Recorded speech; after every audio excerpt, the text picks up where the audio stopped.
Are you looking to choose between the Nikon Z6III and Z8 and you don't know which one to buy? Well, let's dive into the differences, my opinion on both of them that hopefully might help you make a purchase decision. Top level specs before we get started. The Nikon Z8 will set you back, well, at retail price £4,000 or $4,000 US. Currently in November 2024, it can be had for closer to £3,150 or $3,500.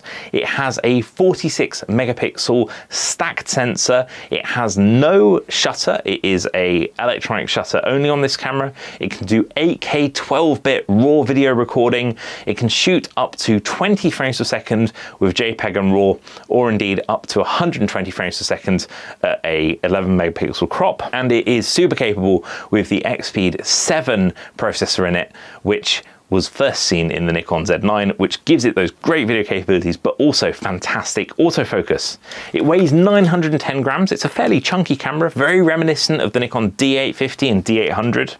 And it has the Nikon Pro level button layout. The Nikon Z6III. This camera also has the X-Speed 7 image processor. That is the difference here versus the Z6 II, the big one anyway. It has a partially stacked 24.5 megapixel sensor. It can also do up to 20 frames per second full frame RAW and JPEG recording. It cost £2,700 US at launch. Currently, it can be had for close to £2,300 or $2,500 US, and it weighs 750 grams. It is a smaller and more compact camera, very reminiscent of the Nikon Z6 II, though significantly thicker. That's something I noticed. Actually made it more comfortable to hold for me personally. While we're on looks, how do they feel and how do they work if you're shooting with them? Well, to me, the Nikon Z8 feels very sturdy, super sturdy in fact.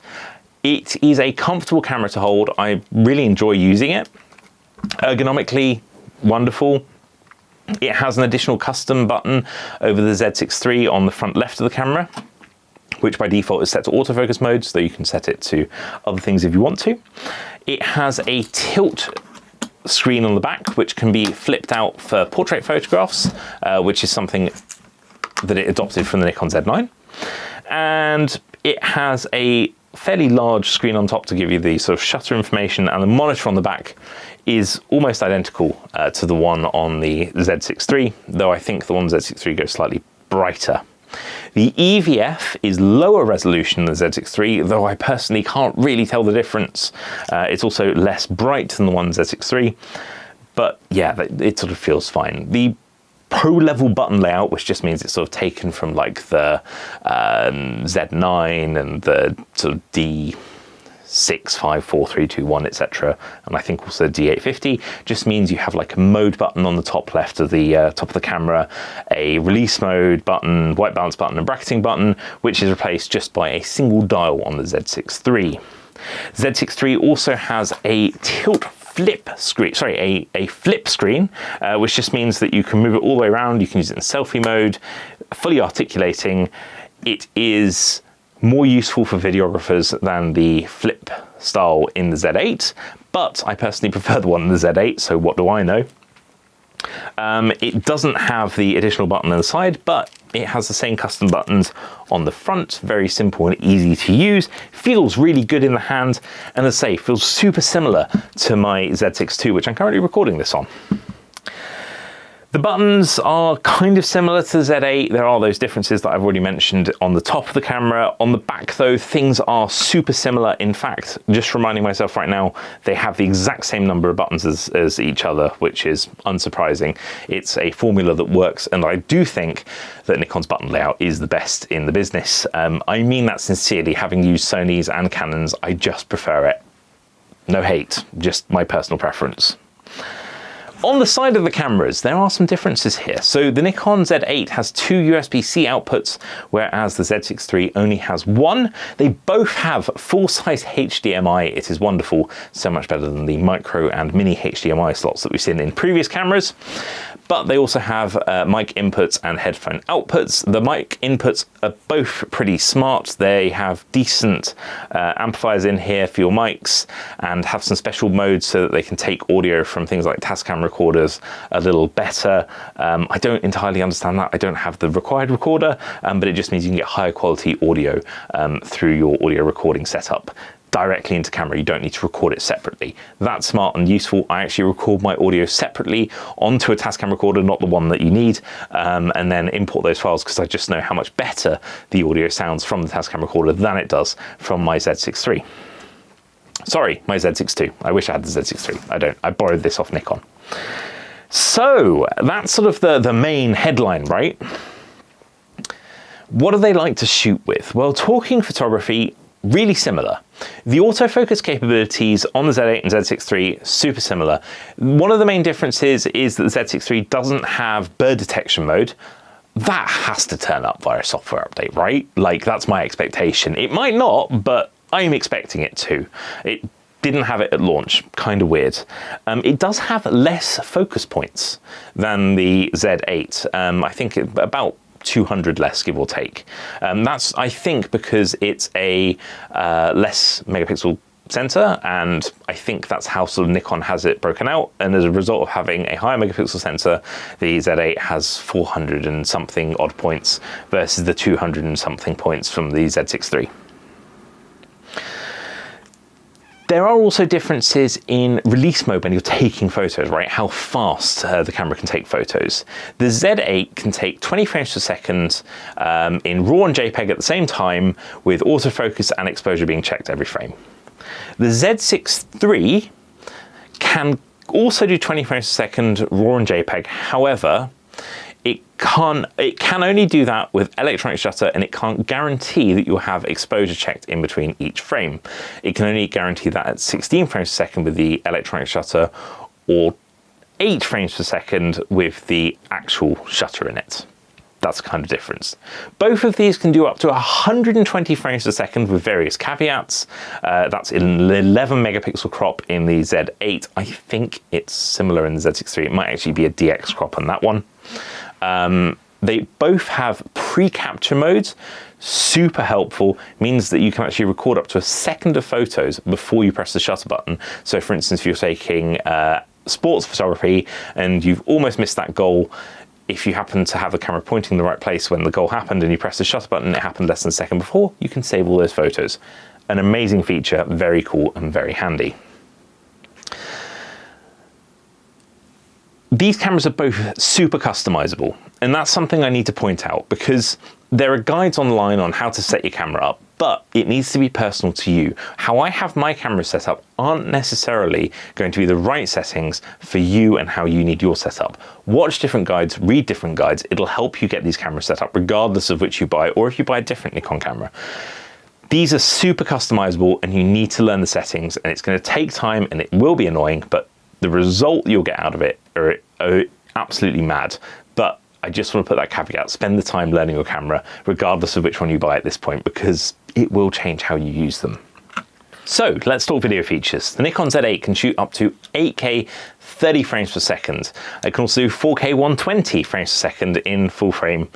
It's pretty impressive. The Nikon Z6 III can do 6K at up to 30 frames per second, or indeed 4K 120 frames per second. However, slight caveat, 4K 120 on the Z6 III comes with a DX crop, so it will only actually record the DX part of the sensor, but if you shoot 4K 60, it will do that in full frame, which is great.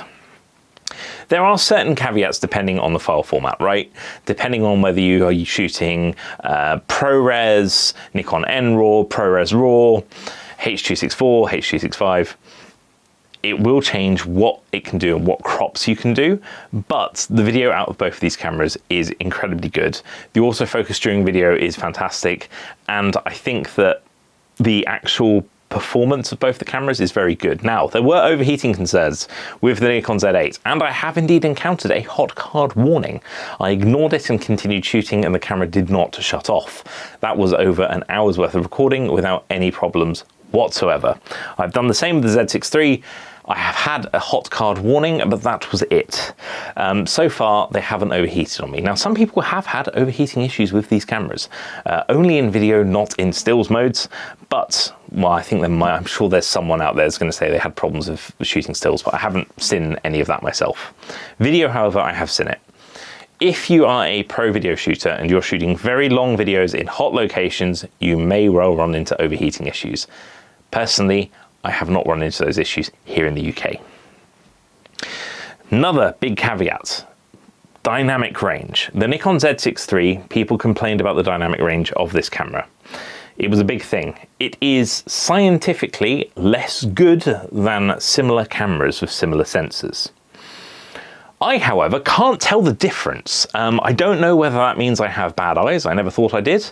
But when I've been editing the N-Log video out of this camera, shot in ProRes, and have been color grading it, it just looks the same as my Z8 video. And that's a great thing for me. I don't feel like I'm missing dynamic range or anything like that. Perhaps you're shooting in extreme situations of extreme lighting conditions. Yes, you might run into issues. But personally, I haven't, and I think for the majority of the people, it isn't something you need to worry about, but it is something I wanted to make sure you were aware of when you're choosing these cameras. The same hasn't been said about the Z8, but again, I'm sure there's someone out there who's also complained. For me, the colors on both of these cameras are fantastic. Nikon's color science is very good, and I think even Nikon's N-Log files are very good too, and they look great, so I wouldn't stress too much about that.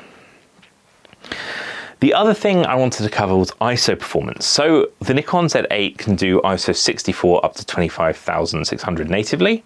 The Nikon Z6III will go from ISO 100 all the way to 51,200. Sorry, I needed to remind myself, I wasn't sure if it went higher than that. 51,200 natively. The low light performance of the Nikon Z6III is arguably better than the Nikon Z8. But that all being said, I haven't really had to complain about the Z8 photos that I've taken at like ISO 6400 or 10,000. To me, the images look very good. There's some samples up at the moment. Hopefully they'll help you make a decision if that's something you're worried about. Personally, however, I do think that the ISO performance of both of these cameras is very much in tune with the rest of the industry, and it's very good. You're always going to have less good ISO performance on a camera with higher megapixels than you will with a smaller megapixel sensor, purely because the pixels are larger on a sensor with less megapixels of the same size, just because physics, right? It can be bigger.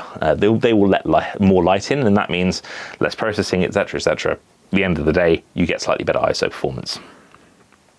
I think both of these cameras are very good, and my cop-out answer is, well, just choose the one that you feel you want and is right for you.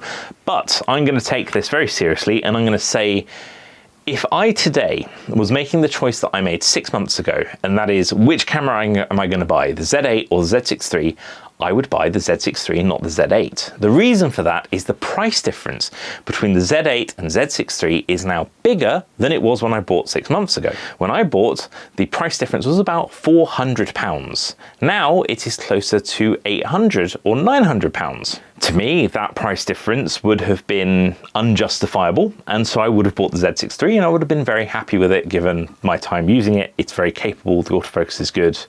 I've been able to take great photos. It's an excellent camera. The issue for me is this. I really love the Z8 and I wouldn't want to be without it now, but I wouldn't have known. So with that in mind, the Z6III would have been the camera I chose. If you have the additional cash and it's not an issue for you and you don't need to worry about low light at all, then the Z8 is a no-brainer. But if not, hopefully the rest of this video will help you to make the decision you want. But if you have questions about either of these cameras, pop them in the comment section and I'll answer them as best I can. Equally, if you enjoyed the video, give it a thumbs up, as that really helps me, and make sure you subscribe so you don't miss future videos. I also have a full dedicated Z6III review that you can watch as well, that will perhaps give you additional information over this video. So thank you very much for watching, and I hope I see you again next time. Goodbye.